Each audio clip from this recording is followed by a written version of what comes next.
Et bonjour, ici Sébastien pour Ciné Techno et aujourd'hui je vais vous parler du film Les Animaux Fantastiques 2, Les Crimes de Grindelwald.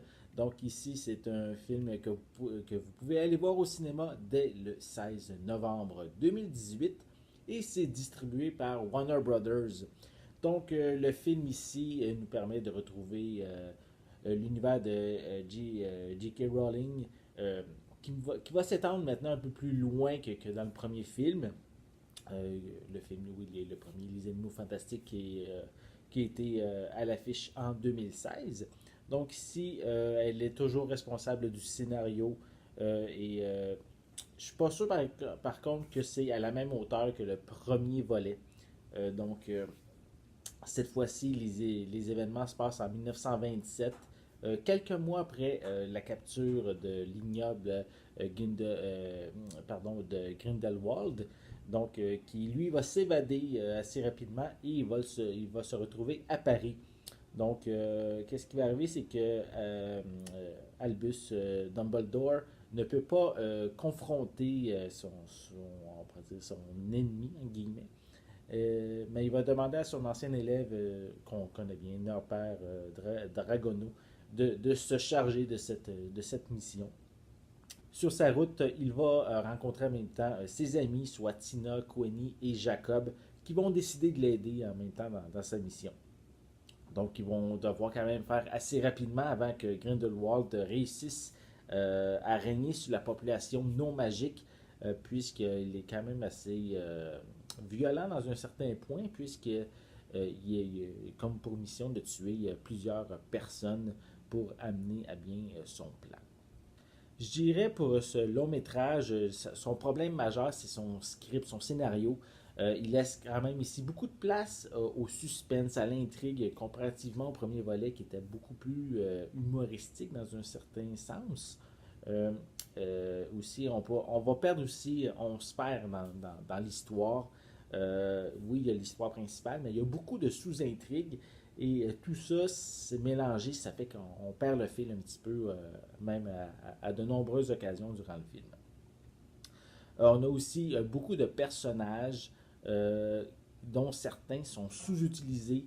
On ne comprend pas nécessairement pourquoi ils sont intégrés à l'intrigue et on finit le film en bout de compte que certains personnages, on se demande pourquoi ils sont là.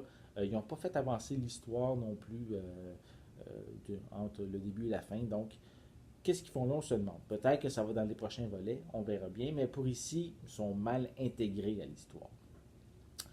Par contre, on a quand même, pour les fans de Harry Potter, vous allez être quand même servi. Il y a beaucoup de références à l'univers déjà connu, à des lieux, à des personnages qu'on a déjà rencontrés. Donc, ce côté-là, c'est vraiment intéressant.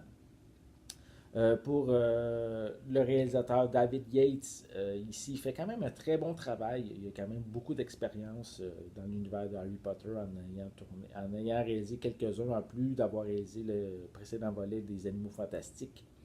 Il réussit, je trouve, à mettre la ville lumière vraiment intéressante à une époque dans les années 20. Donc, c'est vraiment splendide, c'est bien réussi, autant de jour que de nuit.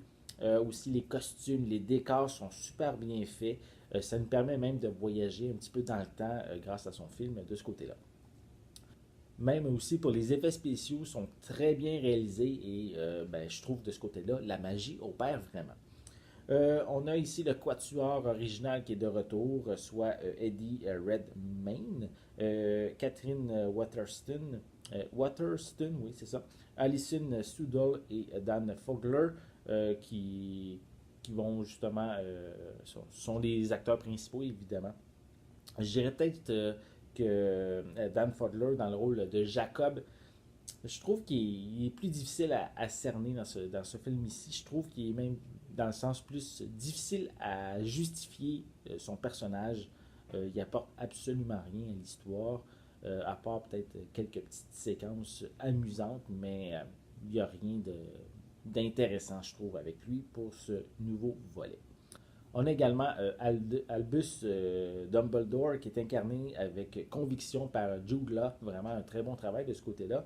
Et aussi Johnny Depp, qui est quand même excellent, mais je trouve que son talent il est sous-exploité. Il y a beaucoup de blabla autour de lui, mais il agit pas beaucoup, je trouve. C'est un petit peu décevant de ce côté-là. Peut-être qu'on va le voir davantage en action dans les prochains volets. On a également de nouvelles têtes pour ce nouveau volet. Soit on a Zoe Kravitz qui interprète Lita, on a Callum Turner qui interprète T.C. Dragono, le frère de Norbert. On a aussi Ezra Miller qui interprète Croyance et Claudia Kim qui interprète Nagini, je me souviens plus exactement comment qu'on nomme son nom. Donc, ces nouvelles têtes complètent la distribution. Mais même encore là, je trouve qu'il pourrait être mieux développé. On reste encore en surface avec ces personnages-là. Je suppose que dans le nouveau volet, qui devrait arriver en 2020, il devrait avoir peut-être plus de viande autour de l'os pour ces personnages-là. Donc, en gros, j'étais, oui, un peu déçu. Je m'attendais à avoir une histoire beaucoup plus intéressante, moins entremêlée là, avec des sous-intrigues.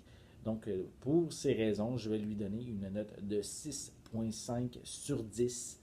C'est pas mauvais, là, donc vous ne serez pas nécessairement très déçu. C'est pas une catastrophe, mais ça aurait pu être un peu plus ficelé au niveau du scénario.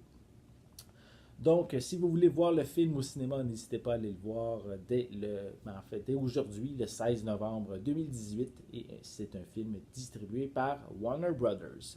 Donc, si vous avez aimé cette vidéo, n'hésitez pas à mettre un pouce en l'air, à laisser également des commentaires. Qu'est-ce que vous pensez du film? Est-ce que vous l'avez vu au cinéma? Donc, laissez des commentaires à ce sujet. On va pouvoir en discuter. N'oubliez pas de vous abonner à ma chaîne en cliquant sur le petit logo qui est juste ici. Ça va vous permettre d'être à l'affût de mes prochaines capsules. En attendant, je vous souhaite une bonne journée, une bonne soirée. Je vais être de retour très bientôt. À la prochaine.